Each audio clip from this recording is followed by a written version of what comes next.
Of course, with a vlog about storytelling, I have to start off by telling a story.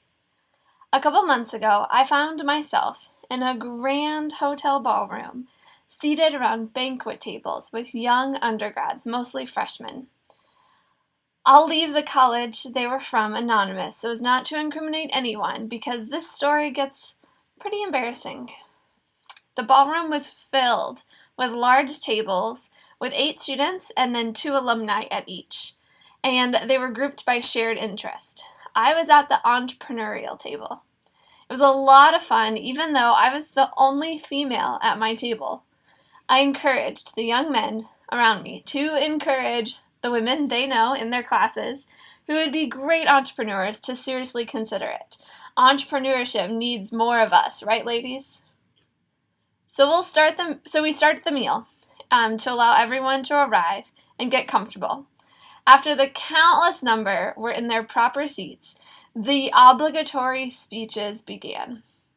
And I'll never forget when one of the main college representatives got up to speak. He was your typical lecturer and talked in a very monotone voice. To make matters even worse, I could barely hear him because suddenly no one else was listening. People were starting to talk to one another. The clickety-clacks of forks and knives hitting plates started back up. I had to strain, and still all I could make out was blah, blah, blah, blah, blah, blah, blah, blah. I was embarrassed for the guy. I'm sure he had some great things to say, but no one was listening. He could have been giving us the cure for cancer, but no one seemed to care. And if no one is listening, why even talk? I'm a little ashamed to admit, but I made sure I impressed on every single young man at my table the importance of learning how to speak in front of people.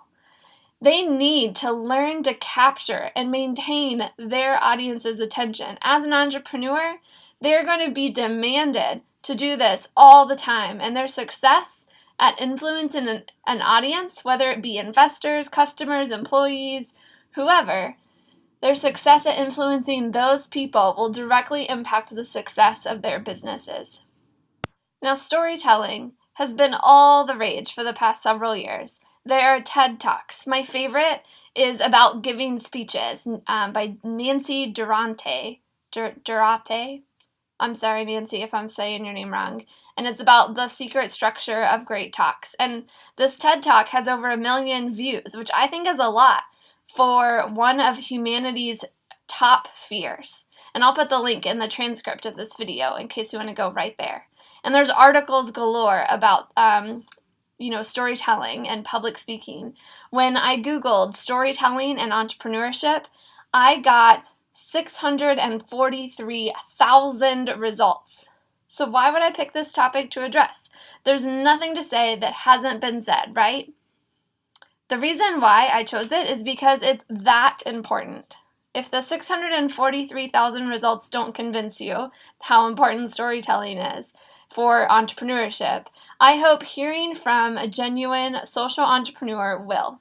Storytelling is a very key skill to master as an entrepreneur. So there are several ways to go about learning storytelling. I wanted to share with you today my favorite 3. The first one, to get you off on the right path, I made a little video series that recaps some of the best information out there about how to tell a great story with some color commentary specific to entrepreneurs. So I'm going to put the link to that video crash course below this video, and I encourage you to go and check it out. It's 20 minutes worth of info broken down into 3 videos with smaller chunks, so it's an easy way to jumpstart upping your storytelling game. The second favorite idea for how to go about learning storytelling is if you really want to get serious about becoming a better speaker and storyteller, I highly suggest joining your local Toastmasters club. Toastmasters is an international organization that operates clubs worldwide for the purpose of helping members improve their communication, public speaking, and leadership skills. I joined Toastmasters while I was working in a cubicle, and it was one of the best decisions I ever made. You can find your local club at toastmasters.org, and I'll put the link in the transcript as well. I know joining a club is quite a commitment, but if you can at all do it, I encourage you to make it happen. And then finally, my third way to learn about storytelling is to look at examples and where other people are. That's a great place to start, hearing other people's stories. The best example I've seen lately comes from Rank and File magazine, and I have the link to this 4-part story series where they tell their story, and it's an audio download that you can not download, but like with SoundCloud that you can listen to. But I guarantee if you go and listen to this, you'll definitely be inspired in your own storytelling. Now, before you say, I'm a great storyteller, remember how important I said this topic is. In any area, there's always room for improvement. Plus, you might just hear something in a different way that you've heard before, but not quite in this way, so why not give the video series I put together a try? At minimum, you won't have to wade through those 643,000 search results to find mediocre content. I've put together some of the best content I could find in this 3-part video series, so please go check that out.